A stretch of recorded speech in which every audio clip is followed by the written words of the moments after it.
Well, we were lost, and we were going in the wrong direction. I remember when I first got my license, my parents, they sent me on an errand to go to drop the thing off at a friend's house. And so me and my twin brother, we decided to go off and deliver the errand off. And as we were going, our parents, we didn't quite know where we were going. So our parents, he told us where to go, where to make the turn, where not to turn. And they had this one spot in particular, like, don't go right. Like, take a left at this moment. And we remember, we're like, yes, we're confident. So off we were on our way to drop off the errand. We dropped it off, everything went smooth, and then we made to that point that they warned us about. And it started to get dark outside. And my brother and I, we were completely lost. We had no idea where to go. And my brother, he still felt pretty confident. He's like, what if we take the right instead of taking the left like they told us to? And so we started going in the wrong direction. After about 30 minutes or so, I was like, well, this doesn't look very familiar to me. Should we pull up Google Maps and take a look? And after a little bit of discussing whether we should put it up Google Maps or not, we pulled it up and we realized we were an hour away from home. We were going in the wrong direction for the last half an hour. And an errand that should have taken us only 20 minutes took us an hour and a half. And maybe for you, it wasn't on some rural, dark back road. But maybe for you, or maybe even now, are in a place that maybe you never thought you would be. Maybe you felt like you were going in the wrong direction. Maybe for you, it's the alcohol addiction that you never thought you'd have. It wasn't even on your radar, but the stress, it kept building. The to-do list, it never stopped. And then you just made it to a place you never expected to be. Or maybe for you, it's your marriage. Things started off really great, started off really strong. But then words were said, wounds formed, and then you made it to a place you never thought you would be, having thoughts you never thought you would have. And maybe for you, maybe it's something not as obvious. Maybe life for you just simply got busy. The schedule started filling up, the calendar, and it just got packed. And somewhere along the way, you just drifted into a busy lifestyle. And now you're in a place you never thought you would be. And see, little by little, we've drifted. And by the time we pulled up Google Maps on our lives, we realized we were going in the wrong direction for quite a long time. At some point in our lives, we hopped on the lazy river and we drifted to places we never thought we would go. You see, we thought we were going in the right direction. We thought the path that was set out for ourselves was going to lead us to the promised land. But then we checked the map and we realized we were just lost. Well, today is Good Friday, and we're right in the middle of Holy Week, and this story is filled with a bunch of lost people doing lost things. There's a lot of confusion, there's a lot of fear, there's a lot of frustration. We see disciples who've just lost their teacher. We see religious leaders who have lost their reputation and now they're trying to do everything in their power to regain it. We see people who have just lost a very close friend. And we see that there's a lot at stake happening in this story. And the same is true for us today. Like the people back on Good Friday, back 2,000 years ago, we also find ourselves feeling lost and confused sometimes. We feel like maybe there's sometimes we don't know where we're going. And because of that, we start to go down paths we never thought we would go down. They leave us wounded, and life starts to become painful and unbearable. And because of our wounds, we don't mean to do this, but we wound the other people that are around us. And then it just get to a place where we just feel helpless, where we don't know where we're going. We're trying to search for what used to be normal, but doesn't seem to come. But what if our lives could look differently? What if the situations and the stresses of our lives, what if they don't lead us down forbidden paths? Where we know exactly where we're going to go. Where we know that the paths, instead of leaving us wounded and hurt, what if they left us feeling healed and restored? Where our relationships become stronger and more life-giving? Where we are no longer lost, but we find ourselves safe? where we find ourselves with a sense of home no matter where we are. See, that is what makes our question for today so important. How do we find our way home when we find ourselves unexpectedly lost? How do we find our way home when we find ourselves unexpectedly lost? Well, I have some good news for us. We are not the only ones to go down this path. We're not the only ones to be asking this type of question. And in fact, this is a question that's been asked a long time now. And about 2,000 years ago, there was people that were struggling with the same exact things we were struggling with. Today, we're going to be looking to the Gospel of John. But before we get there, we have another gospel writer named Matthew. And he has a little bit of context to what the spiritual landscape of the people were like in Jesus' day. And so we're going to start off in Matthew chapter 9, verses 35. It says, Jesus went through all the towns and villages, teaching in their synagogues, proclaiming the good news of the kingdom, and healing every disease and sickness. And when he saw the crowds, he had compassion on them because they were harassed and helpless, like sheep without a shepherd. It says they were harassed and helpless, like sheep without a shepherd. These people, they were sick. They were addicted. They were wounded. They were lost. They were sheep that wandered away from home. And don't we feel that way sometimes? Like sheep, we've wandered away from home. We're looking for safety, looking for the path home, but with no one to lead us. See, back in the day, back in Matthew's day, when he was writing this, people were shepherds. There was a lot of shepherds going on out in the fields. And they would have known something about sheep that maybe we wouldn't know as first glance looking at this. But what they're not talking about a sheep that has a little wound or just got a little distracted, but they're talking about sheep that were in complete, utter danger. I mean, there's predators out there, and sheep, they're very vulnerable creatures. And so what Jesus is seeing here is people that really are in desperate help of someone to save them. And you see, Jesus, he has compassion on them. He heals them. He teaches them. And he helps them in the midst of their struggles. And you see, why were the people like this? Well, it said that they were like a sheep without a shepherd, but back in Jesus' day, there were people that were supposed to lead them and guide them. And there were these religious leaders at the time, and there's especially a sect or a group called the Pharisees. They knew God's laws, and they were supposed to help the people follow Jesus and follow God and follow all the commandments and live the life that God wanted them to live. But instead of caring for the people, eventually they drifted, and it became all about themselves. Their leadership became all about them. And I think if we're honest, I think that is the most easiest way for us to drift, and probably the most common, where it becomes all about us and not about the people around us. We start managing how people see us. We start relying on ourselves for our provision, for our protection, for our guidance, instead of God. We're fighting to win because deep down we feel that we've already lost so much. And before we know it, we've drifted, just like the Pharisees. And this is exactly what Jesus steps into. He sees people scattered. He sees them lost. He sees them without protection. And so what does Jesus do about it?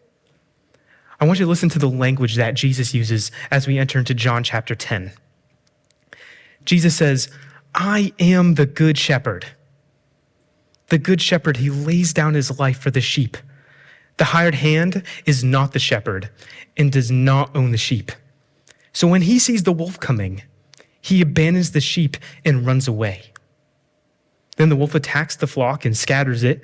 The man runs away because he is a hired hand and cares nothing for the sheep. Jesus calls himself the good shepherd. In the context of this passage, Jesus is referring to the religious leaders, and he refers to them as hired hands. And see, back in the time, when a hired hand is someone that would go off into the field while the shepherd was away and watch over the sheep and protect them. But when danger came, it wasn't their sheep, And so they would run away because it wasn't worth protecting. I mean, if you think about it, it makes a lot of sense. I mean, the hired hand, why would they want to risk their life for sheep that they didn't even own? Why would they want to risk their life if they have their own family to look after when they get home? But notice here what Jesus does instead. Jesus, he doesn't run away in the face of danger. He actually faces it head on. I mean, why would Jesus do such a thing? It's not even his sheep, but he's here. I'm going to claim these sheep. These are my sheep, and I'm going to protect them. Well, you might be wondering, well, what is the threat that's affecting the sheep? What is the wolf that's coming? Why are the sheep scattered? I think when we think about the threats in our lives, we think about the situations or the habits that we have. We think about the addictions, the struggling marriages. We think about the harsh words that were said to us. And we talk about the harsh words that maybe we've said to someone else. You see, these are real threats, but the real danger is much deeper than that. It's not just what's happening around us. It's what's happening within us. I remember recently I heard a testimony and I heard someone share their story, and there was a man named Russell, and he struggled with addiction for years. And he said, I always thought the problem was what I was doing. But even when I tried to change, I just kept ending up in the same exact place. And he said, that's when it hit me that the problem wasn't just my actions, but there was something deeper going on inside of me. What he said was that there was self-centeredness and there was an emptiness that he was trying to fill. And it was something much deeper going inside. You see, the problem isn't just what we've done, but it's who we've become. And that pain that we experience, it comes from the choices that we've made and the choices that other people made to us. It's not just our situations. It's not just our habits that leave us lost, but what the Bible calls it, that calls it sin. Sin is whenever we choose our own way over God's way. And underneath that is something much deeper, and that's called iniquity. And iniquity is when we turned, when we started to go and live life on our own terms. And every time we chose to walk away and chose our own way instead of God's way, it took us further and further and further away from home. But here's the good news. The Good Shepherd lays down his life for the sheep, and he takes on that threat of sin and that threat of iniquity. Now, for some of us, we've heard this story maybe 1,000 times, but it's so important to remember that we walked away, but God never did. Instead of leaving us in our place of pain, brokenness, and helplessness, he takes it upon himself and he carries it on the cross. He felt your pain. He felt your failures. He felt every wrong turn that you took. Every time you felt lost, he experienced that on the cross. Why did he do that? So you wouldn't have to carry it anymore. It's kind of like this. When I was really little, I had the messiest room ever. I had clothes all over the floor. I had toys everywhere. My bed was never made. And my parents, they always said, hey, make sure to clean up your room, clean up your room. And I'd start cleaning my room and I maybe get maybe 5 minutes into it. And then I'd just stop doing it because it was too overwhelming for me. But I remember over the summers, I used to go to a summer camp. And when I was away on the summer camp, my parents would go and they would clean my room for me. And I would come back and the bed was made, the clothes were put away, the toys were all set. And I didn't remember exactly what I was thinking in that moment, but I remember I could just breathe because they're just clean. And that clean feeling that you experience maybe when you clean your room and everything just looks nice and neat and put in place and in order, that's what it feels like when Jesus comes in and cleans up. It's not because we cleaned up everything in our lives to make ourselves better, but it's because Jesus did what we couldn't do ourselves. That's what he did on the cross. The cross, it doesn't just make our lives better. It does, it's true. It doesn't just give us a fresh new start. It does that too. but it also points us to a better leader, a better shepherd who doesn't run away, but he lays down his life for the sheep. It's in him where we find what home is, where home is. You see, home is not just a place that we're just looking to in the future. Home is not just a feeling that we're chasing after, the sense of feeling of safety and maybe comfortability. It's not somewhere's off in the far future that we're just waiting for it. We're just sitting around waiting. But home is a person, and that person's with us right now because he laid his life down on the cross. You see, the sheep, its home is not in the pasture that the sheep feeds in. It can have all the grass, but it's the shepherd that leads them into the green pastures. It's the shepherd that protects them. That's what is home, not the pasture, but the shepherd. It's like a shepherd that had 100 sheep. And one day he decided to go take a nap. And as he wakes up, he looks out onto the field and he realizes that there was a sheep that's gone missing. There's only 99 sheep left. So he gets up, he gets his sandals on, he goes off looking for the sheep. He looks behind every rock, every tree, everything that he could, and he's listening carefully for any sound that the sheep will be found. And just when it looked like all hope was lost, he hears a cry off in the distance. He runs to find his lost sheep, and once he finds it, he carries it home rejoicing because his lost sheep that was lost is now found. That is what Jesus does for us. He sees that we're lost. He leaves his home in heaven, and he comes to find us. He doesn't just search for us, he makes a way for us to be home at the cross. The sheep had no way of getting back. It didn't know the way, and neither did we. We didn't know how to get home, but now the way has been made. So how do we find our way home? We look to the one who laid his life down on the cross. We look to Jesus.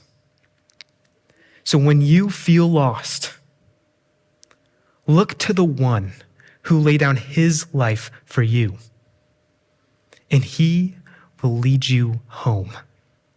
Isn't that such good news? When you feel lost, look to the one who laid down his life for you, and he will lead you home. We're not stuck. We don't have to be stuck feeling lost in there anymore. No. We might be wondering, what does this look like in practice? What does it look like to let the shepherd lead me home? When you find yourself in a difficult situation, I encourage you, don't rush to try to fix it or react right away to the situation. It's so easy to do that, so easy to try to react and fix the problem right away. But what if we listened to the shepherd? What if we had access to what God is calling us to do, and then we follow what he tells us to do in each moment? Now picture this. It's Wednesday night. You just got home from a long day at work. Your boss came to you telling you that there was a problem, and now you're just gonna have to stay a little bit later at work. You get everything done, you go home, and you're exhausted. You go to sit down on the couch, take a chill pill, and right before you sit down, you hear your spouse yell, "Did you get that project that I told you to get done?" You know, this happened before. This happened 1,000 times. You're tempted to snap back, say something snarky. But what if you responded differently this time? What if you paused? What if you just for a second, you ask God, how should I respond this time? Instead of saying what you want to say, you feel prompted to show patience. Maybe you say something like, "Hey, I'd love to talk about it, but can you give me a moment? I'll be right there."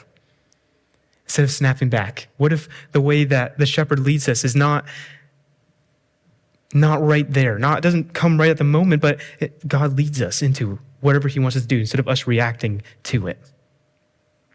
Or maybe for you, it's not conflict, but it's what's happening inside your mind. You know, you have that busy day coming up at work or at school. You got that school presentation coming up, and you're laying in bed and your mind just won't stop. You keep asking yourself, or you keep telling yourself, what if this goes wrong? And what if that goes wrong? What if I mess this up? And everything in you just wants to spiral and just freak out. But what if in that moment you ask God, God, would you help me not to worry about this? God, how would you want me to react to this situation? And then the thoughts come to mind. And it's that verse that you read earlier. The verse that says, be still and know that I am God. And instead of taking control and spiraling, you trust that what the shepherd said, and you choose to be still in that moment. You see, those are small moments, but that's what it looks like to listen to the shepherd and to follow him. It's just taking that pause, asking what he wants you to do, and then walking in obedience and following what he wants us to do. And over time, those small moments, that's when Jesus starts to lead us home. Now, I want you to imagine what our lives could look like if we stopped trying to make it home ourselves, but we trusted in the shepherd. It would take away that helpless feeling that we have that we're being lost. And we know that we're not lost anymore, that we actually have a clear destination. We have a leader that's going to guide us and take us there, that we don't have to get there on our own. It takes the pressure off to have to do it all by ourselves.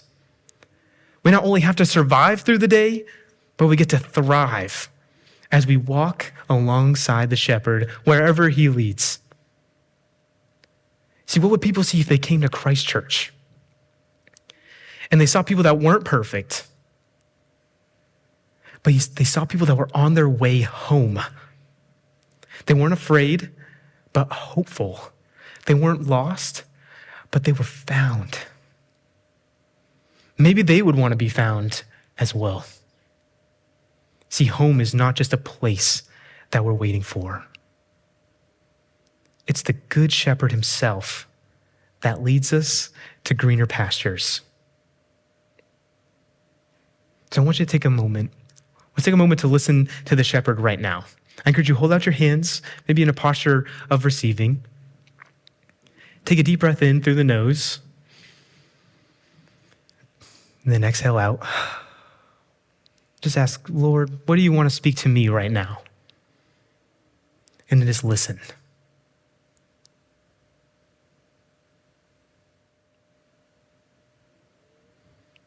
Let's pray.